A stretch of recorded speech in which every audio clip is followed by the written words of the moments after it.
नमस्कार दोस्तों। आज एक हम नए प्रश्न को देखेंगे। पाल कला की प्रमुख विशेषताएं, स्थापत्य कला, चित्रकला, बौद्ध धर्म के साथ इसका संबंध एवं इसकी आलोचनात्मक वर्णन। पाल कला एक महत्वपूर्ण प्रश्न है। बीपीएससी में का आर्ट एंड कल्चर सेक्शन से पाल कला से संबंधित प्रश्न आते रहे हैं। सर्वप्रथम इसकी भूमिका क्या हो सकती है उसको हम देखते हैं। कहा जाता है कि कला मानव के रचनात्मक कल्पनाओं की मूर्त अभिव्यक्ति के साथ ही किसी संस्कृति की मूलभूत पहचान भी होती है। इस संदर्भ में पाल कला के द्वारा मौर्य काल से विकसित हो रही बिहार की समृद्धशाली कला परंपराओं को न सिर्फ निरंतरता एवं विस्तार मिला, वरन आगे चलकर इसका प्रचार प्रसार राष्ट्रीय एवं अंतर्राष्ट्रीय स्तर पर भी हुआ। हम लोग पाल कला की विशेषता या स्वरूप के बारे में हम लोग देखेंगे, तो इसको हम डायग्राम में लिखने का प्रयास करते हैं। स्थापत्य कला, मूर्ति कला और चित्रकला, इसको तीन रूपों में लिखते हैं। स्थापत्य कला के अंतर्गत बौद्ध प्रभाव वाले महाविहार, हिंदू प्रभाव वाले मंदिर। मूर्ति कला के अंतर्गत कांस्य एवं पत्थर की मूर्तियाँ।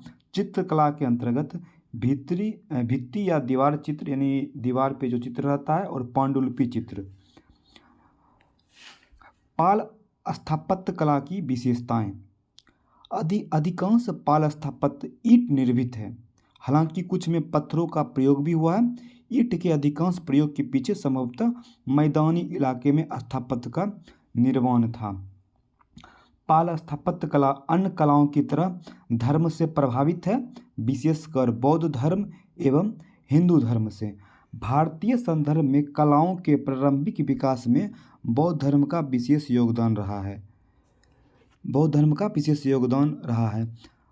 धर्म के प्रभाव से पाल कला में विभिन्न महाविहार, स्तूप, चैत्य निर्मित हुए। महाविहार का संबंध भिक्षुओं के निवास स्थल, शिक्षा, दीर्घा, बौद्ध स्तूप के प्रतीक, पूजा एवं चैत्यों के संबंध बौद्ध बिंदुओं से है।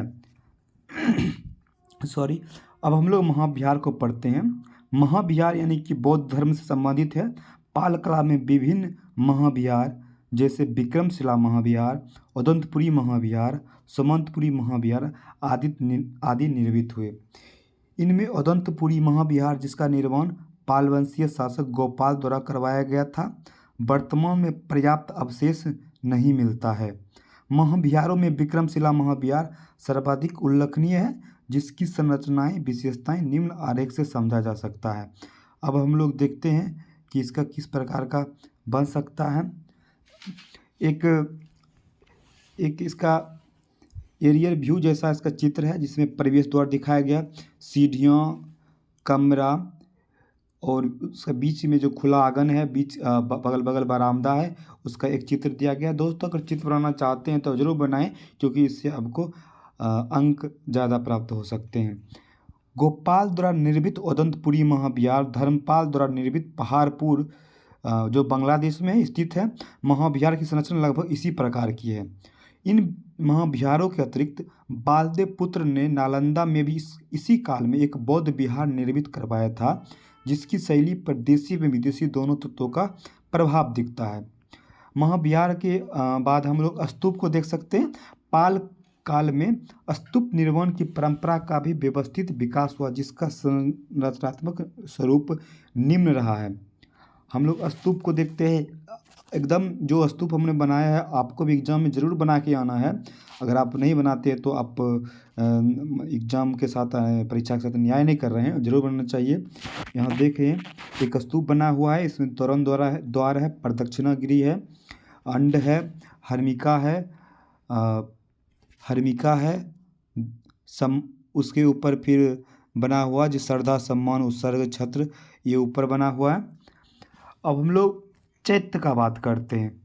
चैत्य जो पाल कला में पहले से चली आ रही चैत्य निर्माण परंपरा बौद्ध मंदिरों के रूप में विकसित होती रही। इसका संरचनात्मक स्वरूप निम्न है। चैत्य यानी जहाँ बौद्ध भिक्षु लोग अपना पूजा अर्चना करते थे, उस जगह को चैत्य कहा जाता था।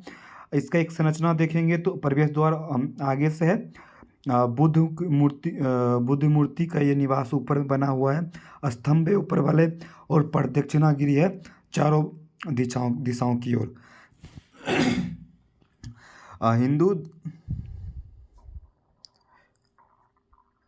हिंदू धर्म से प्रभावित स्थापत्य। पाल कला के तहत हिंदू धर्म के प्रभाव से प्रभावित कुछ प्रमुख मंदिर भी निर्मित हुए, जैसे गया स्थित विष्णुपद मंदिर, कहलगांव भागलपुर का गुफा मंदिर आदि। इसमें गया स्थित विष्णुपद मंदिर की प्रमुख विशेषताएं हैं कि यह 30 मीटर ऊंचा है, इसकी विशिष्ट अर्ध मंडप आकृतियां हैं, अष्टभुजीय स्तंभ संरचना वाला यह है।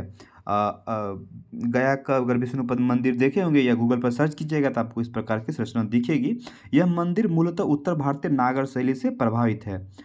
अब हम पाल मूर्ति कला के बारे में पढ़ेंगे। मूर्ति कला में हम लोग पढ़ते हैं कांस्य निर्मित मूर्ति एवं पत्थर निर्मित मूर्ति। तो कांस्य निर्मित मूर्तियों की प्रमुख विशेषता, हम दोनों को अलग अलग प्रकार से देखने की कोशिश करेंगे।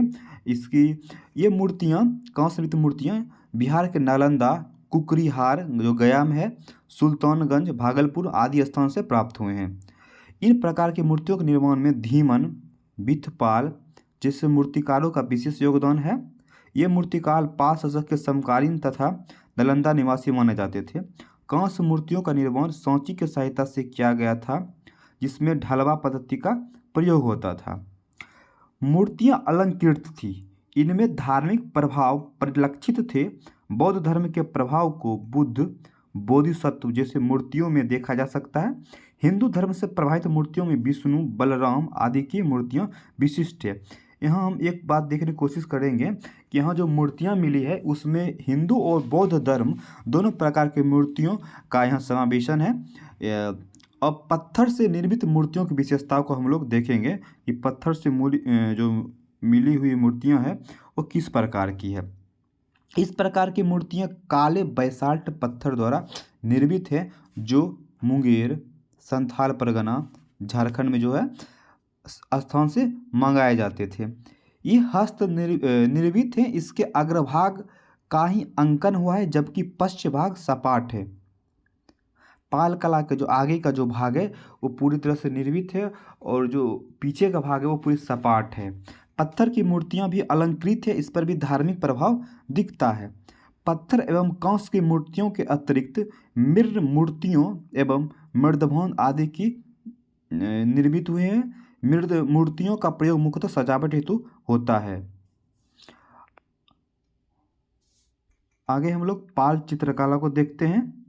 पाल चित्रकला में क्या है दोस्तों, कभी कभी बीपीएससी प्रश्न पूछने में पूरा एक खेल कर देता है। कभी पाल चित्रकला को अलग से पूछता है, कभी पूरा पाल कला की पूछता है। अगर पाल चित्रकला पूछता है तो आपको इसके आगे के भाग को लिखना है।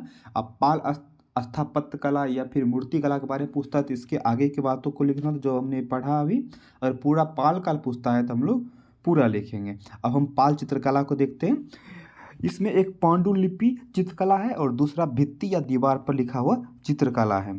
तो पांडुलिपि चित्रकला की विशेषता के बारे में हम लोग सर्वप्रथम देखते हैं। ऐसे चित्र किसी विषय वस्तु के विस्तार देने एवं सजावट के उद्देश्य से बनाए जाते थे। ऐसे चित्र मुख्यतः तार पत्रों पर मिलते हैं।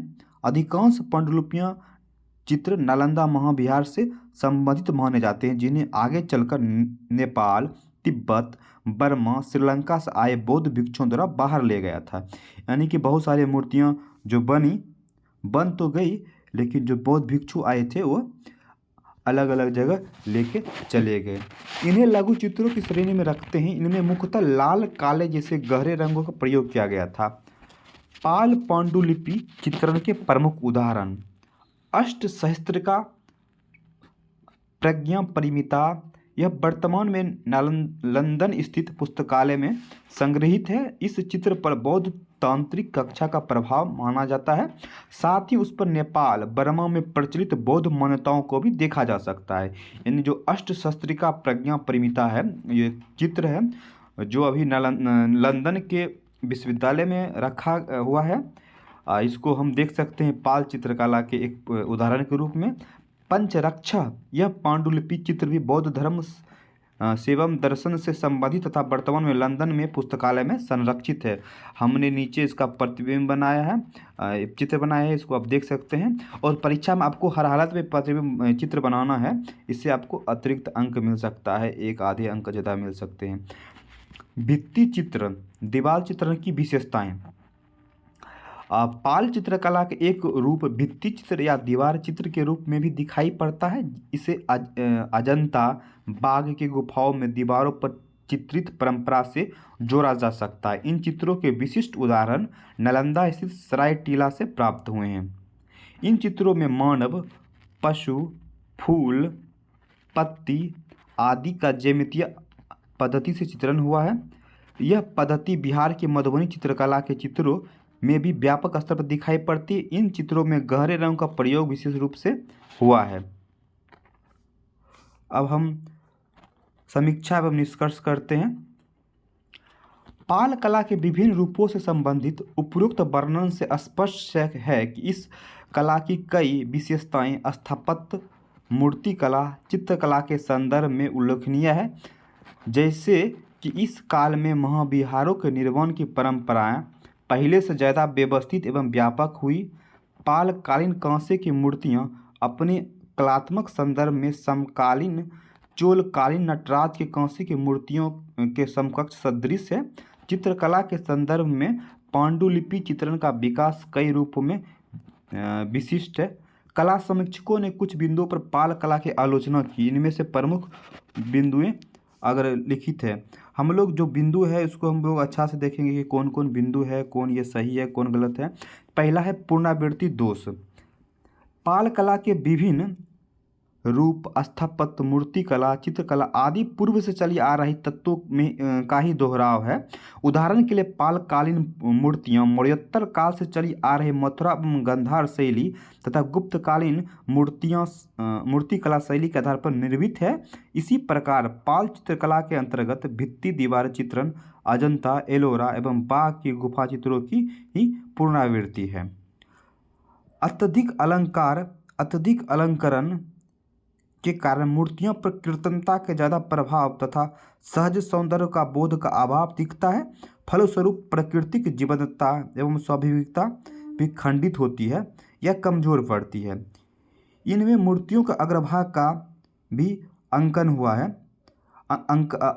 है, पश्च भाग का नहीं, यानी कि सिर्फ आगे का भाग दिखाया गया, पीछे का भाग नहीं दिखाया गया। अतः कहा जा सकता कि पाल कला पूर्ववर्ती परंपराओं से प्रेरित है तथा उनमें नवीनता की कमी है। फिर भी उस समय के जनजीवन का काफ़ी हद तक चित्रण हुआ है जो किसी भी कला से अपेक्षा की जाती है। अभी हमने पाल कला के बारे में देखा, हमने पाल कला की विशेषताएं देखी। जो यहाँ डायग्राम बना, इस डायग्राम को आपको पूरा याद रखना है, इसको दिमाग में छपा रखना है, कैसे से हमको लिखना है। उसके बाद आप पाल स्थापत्य कला की विशेषताएं के बारे में हम लोग लिख सकते हैं। जैसे हमने यहाँ पे डॉटेड देकर हमने बनाया, इसको स्क्वायर करके बनाया। इसको आप चाहे तो इसे एरो देकर बना सकते हैं, आप चाहे तो स्टारिक देकर प्रश्न को ऐसे करके बना सकते हैं, जैसे भी कंफर्टेबल हो। लेकिन पैराग्राफ्स लिखने से बचिए जिससे आपको अत्यधिक अंक मिल सके। और आप जितना डायग्राम बनाएंगे, जितना चित्र बनाएंगे, उतना आपका जो आंसर होगा अट्रैक्टिव होगा। हमने यहाँ ज़्यादा पेज में, लगभग 10 पेज में हमने लिखने का प्रयास किया है। वहाँ 10 पेज में नहीं लिखना है, लेकिन इसी में जो आपको महत्वपूर्ण लगे उसको आप लिख सकते हैं और ज़्यादा से ज़्यादा अंक प्राप्त कर सकते हैं। दोस्तों, आप मेरे चैनल को सब्सक्राइब कर सकते हैं। लगातार हम नए नए वीडियो लाते रहेंगे। बीपीएससी और बिहार एसएससी जैसे बहुत सारे एग्जाम के लिए हम कुछ न कुछ कंटेंट लाते रहेंगे। मेरे चैनल देखने के लिए धन्यवाद। Thank you.